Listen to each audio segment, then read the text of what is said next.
Always, sir. And let's dive into, Brian, John, let's start out with this cold spell and what in the world is going on. Why is it so cold out there? Well, we had a bit of an Arctic intrusion down from Canada. The jet stream took a bit of a plunge south across the eastern plains and the Midwest, and that's allowed cold air aloft. Temperatures at around 850 millibars got down to around negative 25 Celsius around here, which would be one of our colder spells, probably in the top 30 or so climatologically for Lincoln, Illinois, just based on previous upper air soundings we've taken. We release a weather balloon twice a day to measure that. Fortunately, temperatures at the surface didn't get overly cold last night, nothing near records, which are running about 20 below. Mm-hmm. This is really the coldest time of the year, mid to late January, but it's been cold since Saturday night when that front came in, and highs yesterday in a lot of places were set just after midnight yesterday morning, around 15 to 20 degrees. Today we'll have a little bit of a warm up, but then another shot of cold air comes in overnight and probably prevent us from rising out of the single digits for highs tomorrow. Mm-hmm. Going to be cold, but from a conversation you and I had off the air, you would think when we experience cold like this, these wind chills would be 15, 20, even 25 or 30 below zero, but it doesn't seem like it's going to get quite to that level. John, what's going on that is kind of keeping things, while it's cold, it's probably not as cold as a lot of people would anticipate it would be. How about that? Yeah, it's climatologically significant cold air mass, but as you mentioned at the surface, the weather we're experiencing hasn't been all that extreme, and I think a big part of that is uh, winds, which kept wind chills around 10 to 15 below yesterday, but at air temperatures stayed in the single digits and didn't drop off much overnight. We bottomed out here at -2 this morning. And that's because we kept just a little bit of wind. The other thing is the lack of a snowpack. The snow Mm-hmm. insulates the lower atmosphere from the earth and kind of prevents it from emitting a natural warmth overnight. And with the snowpack melting, thanks to the warm temperatures Thursday and Friday, that really saved us a little bit. If we had had a snowpack, I wouldn't be surprised if we had quite a few places reporting double-digit negative low temperatures this Mm. morning. Yeah, for sure. Did you say, and you might have mentioned it? Were there any record lows or wind chills or anything from this cold? No, not yet, and I don't anticipate any. This being the coldest time of the year, Lincoln, our official climate site, that's kind of closest to Clinton, has been in the -15 to -25 range for daily low temperatures. Our all-time record was -34. So definitely not getting close to that, but it's still cold, and with the wind chill is certainly dangerous, posing a risk for frostbite in as little as 30 minutes to those with exposed skin outdoors, and a risk of hypothermia as well. Mm-hmm. Sure. Well, how long is this cold going to stay around here, John? And when can we expect it to kind of move along? Well, that extra shot of Arctic air kind of coming in tonight into tomorrow will keep highs in the single digits tomorrow, and then fortunately, the center of that high pressure starts to shift east of our area tomorrow night, and so after about midnight tomorrow night, we have temperatures forecast to gradually increase. So they'll be starting around that time, like 5 degrees above or 2 to 5 above, and then they'll rise into probably the teens by the time most of us are getting to work Wednesday morning. Wow. Unfortunately, what's bringing that warmer air is going to be strong southerly flow as a deep upper trough, low pressure system moves into the plains. And so, with winds picking up, gusting 20 to 30 miles an hour Wednesday morning, there's still going to be a -5 or so degree wind chills. It's not going to feel warm, but by Wednesday afternoon, we could be approaching freezing in some places. I think Clinton, our forecast high is 29 Wednesday, but it'll feel a heck of a lot better than what we've been dealing with the past few days. Yeah, I remember the one of the first cold spells we had got followed up by temperatures like I don't know, mid 30s, around maybe 40 degrees. It really, like you said, melted all the snow that had fallen. And my kids walked outside and they were like, "It just feels so nice out today." So it's definitely noticeable when it does warm up to that Yeah. freezing temperature. It's you wouldn't think so, but it does feel a lot better. So it cools down to warm back up. Will that wind kind of hang around and leave us in a transitional time then, John? Um, I don't think it's going to hang around too long. It looks like a breezy day Wednesday, and then the pressure gradient across our area, which is what will be driving those strong winds, it seems like it weakens a little bit on Thursday.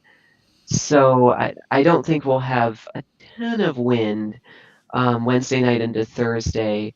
Um, but it's certainly looking warmer by then. Warmer air mass will be solidly over our area, and so Thursday will really feel nice with the lack of wind, highs in the low to mid 30s. I think we will stand a good chance at breaking freezing, and the warming trend continues. It's more gradual after Wednesday, but the National Blended Models, which is one of the big things we look at in the long term, it's a blend of about 100 models. It's showing chances for high temperatures above 40 degrees climb to around 50% in Clinton by Saturday, Wow. and similar probabilities Monday and Tuesday of the following week as well. So it Hmm. could be quite nice, relatively speaking. Yeah, no question, no question. Now let's, as we talk about this cold, John, let's dive into again. John Bumgardner, National Weather Service, our guest on the Zoom call today. Let's dive into a little bit about how much this cold is impacting our average temperature for January and where you foresee January ending up because it has been so cold. How about some of the data so far in January? Well, so far, Lincoln is 5.8 degrees below normal for their average temperature, 20.5 degrees. Well, that's an average of highs and lows. Um, and it doesn't look like we're going to move significantly from that. We've got another day of excessive cold, and then we warm up to near normal. Our average high this time of year is 34 degrees, average low is 17. So near normal, maybe slightly above normal this weekend into next week, but it would take a lot to move us to near or above normal at this point for the month. Um, and we'd probably be even colder if it weren't for the couple days around 40 we had late last week. Mm-hmm. Now, did you say where we're at for an average temperature for the month? I'm sorry if I missed it. That's okay. Our average temp is 20.5 degrees, which it seems like our average temperature would be computed by like a lot of observations throughout the day, but it's only the high and the low divided by two. So Mm. typically that's around 26 and a half degrees this time of year. So we're about 6 degrees below. Below normal. Yeah. So it's been Yes. it's been a cold one so far. Then what is Yeah. what has happened in January that's made it so cold? It's just been a series of Arctic intrusions, and I think the snowpack early in the month really helped solidify that. Let me just look over here, double check. Yeah, it was the 5th and the 6th. We had a significant snow across the area. Lincoln got about 7 inches of snow. I want to say Clinton was similar to that. Mm-hmm. And so around I-72 to I-70 area, it was. We had places that had up to 12 inches of snow near Springfield. Mm-hmm. So the deep snowpack really helped um, serve as this gradient in temperatures that focused frontal systems, and it kept the jet stream near and south of us for much of the month. In addition, this La Nina pattern that we're in right now, it tends to favor Arctic air intrusions. They haven't Mm. been particularly intense, but they've been frequent, and so it's been more classic winter around here, I think, than the last couple years. I'm glad you brought up La Nina. Had totally forgot about that. How has La Nina impacted January so far? It's tough to say how much of it really is La Nina, because we have had La Nina years that are above normal in the winter, but Mm-hmm. they are correlated to Arctic air intrusions near to slightly below normal temperatures and near to above normal precip. So, interestingly enough, our precip in January has been running about half of normal. We've had around 0.8 inches. Normally, we have about 1.5. Mm-hmm. So they're running a little bit below. Um, but yeah, La Nina has also peaked, as it seems, and we're looking at maybe a weakening trend, about a 60% chance it continues into early spring, and then conditions are favored to transition to ENSO neutral, which is just near normal sea surface temperatures at the equator, neither La Nina nor El Nino by mid to late spring. Okay. Let's revisit that on the other side of the break. I want to conclude the segment, though, John, talking about, you hear, Clinton, Lincoln got 6 to 7 inches. I had friends down in the Decatur area say they got 10. Some people even farther south of that told me they got a foot or more. But that doesn't necessarily equate to, 7 inches of moisture and 12 inches of moisture. Speak to that a little bit. Great question. Yeah, so here, one of the things that goes into our forecast is snow liquid ratio, or SLR. It's a ratio of the amount of snow per unit um, melted, like liquid precipitation. And it's very important to our forecast because it can significantly affect snow amounts, even if our precipitation forecast is spot on, which that's hard enough to do. Mm-hmm. Um, and so with that event, yeah, our snow liquid ratios were generally 15 to 18 to 1. So for every 15 inches of snow, or every 18 inches of snow, we had about 1 inch of rain. And so it wasn't a lot of precipitation, and that was really the only big precipitation event for most of our area. We had some rain in the southeast near I-70 late last week, but um, yeah, snow is pretty dry, relatively speaking, and usually our snowfall ratios are more like 12 to 1 this time of year, so that was a little bit even more dry than normal. Yeah. So does that mean? And I think you were speaking to this a little bit earlier. Does that mean we're on the dry side then for January? We are, believe it or not. I was surprised when I looked at it this morning as well, because of all that snow, but yeah, winters where we've had less snow, but just, a quarter or a half inch of rain on a warm day, we've done better in terms of precip. Mm-hmm. We've got about 0.8 inches. Normal is 1.5 for January. Gotcha. Gotcha. So has the drought monitor been updated or anything like that? No, not to my knowledge. Typically, we don't do much with it in the winter, um, because um, the ground is frozen right now. We've got a frost depth of 4 inches at our office this Mm. morning. And so, whatever rain we do get when the ground's frozen like that usually doesn't soak in, and it won't have significant implications for agriculture. The fall rains can. And thankfully, we had quite a bit of that. Mm-hmm. And so it'll start to matter again late February into April, I think, as Okay. well. Now is a 4 inch frost depth, is that or freeze depth, is that pretty substantial for this time of the year? Surprisingly, no. And I think part of what helped that is that little bit of snow on the ground. Right now, we've got a trace. They're dry patches, but um, it takes a while to build up a frost depth. It'll probably deepen over the next couple days. Mm-hmm. But 4 inches is pretty common around here. However, I will say the last two winters, I don't think it got that deep at all. Or if it was just really briefly because they were by and large so mild. Mm. Interesting stuff. Well, John, I'll tell you what. I look at the clock. Let's take a break. Where do folks go for data on perhaps some of the things we've talked about, or just find general weather information? Where do folks go? That would be weather.gov/ILX. That is, again, John Bumgardner, National Weather Service in Lincoln, our guest on the Zoom call with us today. More to come with John on the other side of the break on the morning show. WHOW.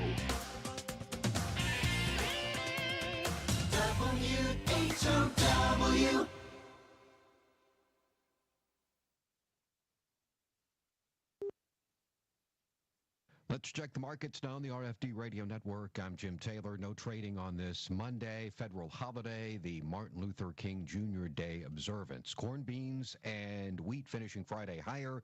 March corn 484 and a quarter, up 9 3/4. May corn up a dime, 493. July corn 494 and a quarter, up 8 1/4. March beans closing 1034, up 15. May beans up 13 and a quarter, 1044 and 3/4. July beans up 12 and a half, 1055 and a quarter. March Chicago wheat closing 538 and 3/4, up 1 1/4. May wheat up 1 1/4, 550 and 3/4. March bean meal up 280, 297.20. March bean oil 45.69, up 66 cents. Livestock market from Friday, January feeders 273.50, up a nickel. February live cattle up 15 cents, 196.75. February lean hogs 81.12, down $1.17. Jim Taylor, RFD Radio Network. Happy New Year from all of us at Baum Chevrolet Buick here in Clinton and Farmer City. This is Scott Baum. Most of our customers trade for a different SUV or truck because their needs change each year. That's good because we have transportation options for you. Plus, we need your trade. Our selection of top quality pre-owned trades come from you.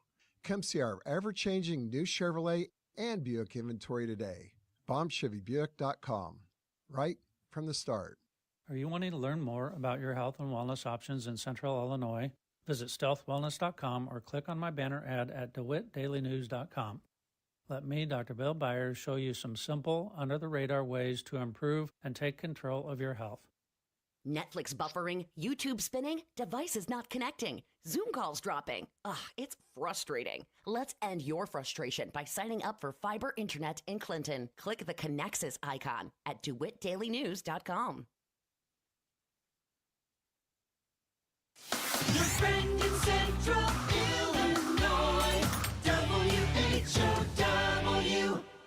Once again, a good morning. Thanks for being with us. I'm your host today, Seth Lawrence. The WHOW Morning Show streams to Facebook and YouTube, brought to you by Peterson Insurance, your Pekin Insurance agent in Clinton. My guest on the Zoom call today with us is John Bumgardner, National Weather Service in Lincoln, my guest. And John, we talked briefly about La Nina and it kind of leveling out, getting into, later in January into February. Speak to that transition and what that may have, what that may mean for our outlooks going forward. How about that? Sure. Unfortunately, going into ENSO neutral, there's not a huge correlation to our weather. Typically, La Nina favors near to slightly above normal precip and near to slightly below normal temperatures throughout the winter. And going into the spring, it can favor a little bit above normal precip, but there's not a super strong correlation. I will say our partners at the Climate Prediction Center, they are forecasting above normal temperatures above normal precipitation for the month of February, and that's mainly focused across the Ohio Valley and Great Lakes, but we are in the west end of that. And they're forecasting near normal temperatures or equal chances of above and below, with the cooler air mainly staying off to our north and west and above normal temperatures to our east. It looks like sort of a pattern where we get many upper level troughs or upper level low pressure systems that'll kind of move across the plains and the upper Midwest, and that'll keep us in an active pattern with southwesterly flow, bringing moisture up from the Gulf, opportunities for precipitation. And that forecast or that trend continues for the spring. The 3-month outlook of February, March, and April looks very similar. Above normal precip favored, equal chances for above and below normal temperatures. So we talked about that moisture in January. Sounds like we could make up for that in February, March, and April. Then it sounds like. I think we could. Yeah, it seems like the next maybe week or two, we stay relatively dry, but then longer term, I think we're going to head into a stormier pattern. I already saw some signals of that in the extended range ensembles that go at about 2 weeks. There was some signal for a little more wind in certain models, and there's often a correlation between that and, of course, our air mass changes. In addition, the temperatures are all over the place, and some of that is just noise, but it's nice to see the variability in the models because it shows us that there's uncertainty and potential for significant changes. How late into the spring do you think we could see snow this year with La Nina tapering off? Ooh, that's a tough question. I don't know if I can answer that. Okay. I will say in the past, La Nina winters have favored kind of a slower thaw in the spring.